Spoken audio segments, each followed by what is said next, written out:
আলু পটল দিয়ে মাছ দিয়ে আমাদের তরকারি হবে। আপনারা দেখতে থাকুন আমি কিভাবে বানাচ্ছি। আর আলু পটল কাটা হয়ে গেছে। আমার আলু পটল আমি বয়েল করে নিয়েছি, এবার জল ফেলে দেবো। আলু পটল বয়েল হয়ে গেছে, এবার আমি জল ছেঁকে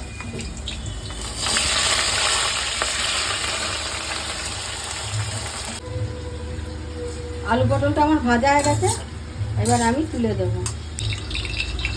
দুটো লঙ্কা ফোড়ন দিয়ে দিলাম, জিরে গোটা দিয়ে দিলাম ফোড়ন,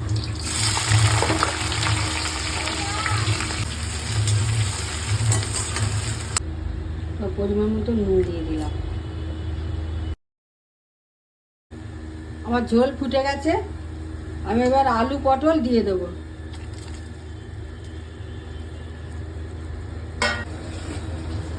বন্ধুরা দেখুন, এই যে বজুরি ট্যাংরা, এখন আমি নুন হলুদ মাখিয়েছি।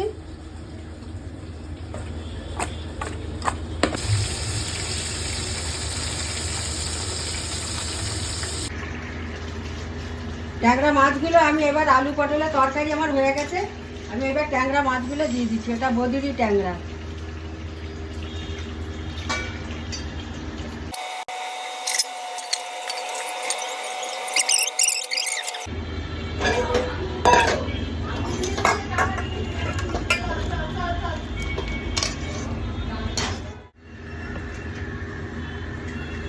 তরকারিটা আমার হয়ে গেছে, আমি এবার নিয়ে যাচ্ছি।